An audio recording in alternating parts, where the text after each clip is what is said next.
بسم اللہ الرحمن الرحیم۔ السلام علیکم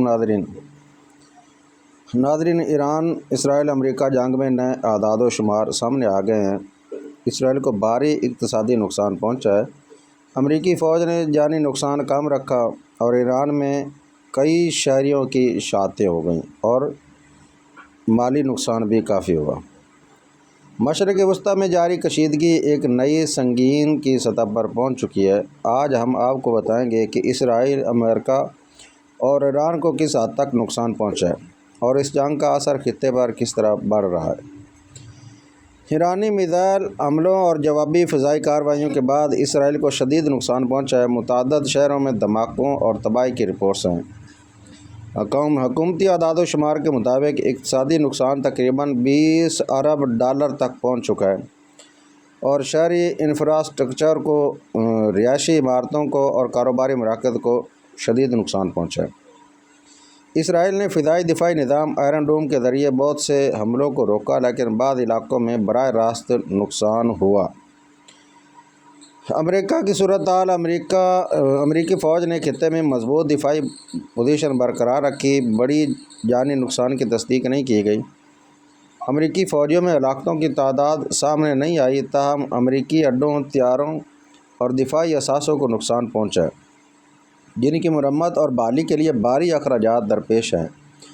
امریکہ نے خطے میں سینکڑوں جنگی جہاز اور فوجی ترسیبات تعینات کیے ہوئے ہیں، جس سے دفاعی آپریشن میں سرعت لائی گئی ہے۔ وائٹ ہاؤس کا کہنا ہے کہ امریکی افواج نے اپنے اتحادیوں کے تحفظ کے لیے ہر ممکن اقدامات کر رکھے ہیں۔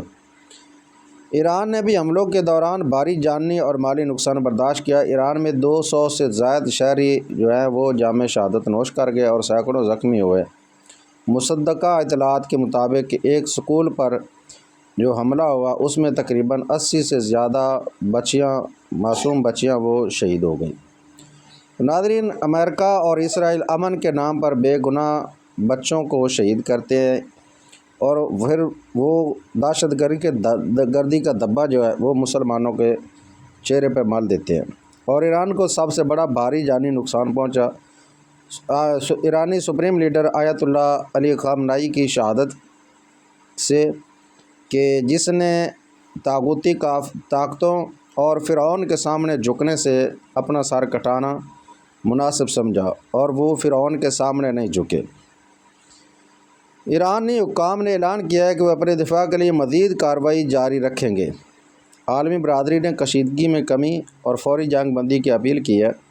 اقوام متحدہ نے تمام فریقین سے تحمل اور سفارتی حل تلاش کرنے کی تاکید کی ہے۔ عالمی تیل منڈی میں عدم استحکام کے باعث قیمتوں میں اضافہ دیکھا جا رہا ہے۔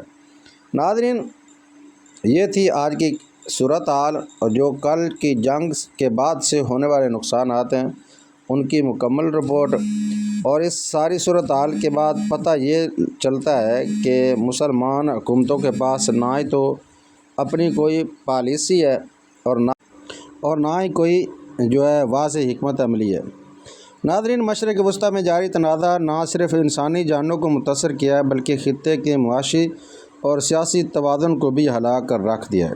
ہم آپ کو جو نئی اور مستند معلومات ملیں گی اسی معیار کے ساتھ فراہم کرتے رہیں گے۔ دعاؤں میں یاد رکھیے، اور اگر یہ ویڈیو پسند آئے تو چینل کو سبسکرائب ضرور کیجیے۔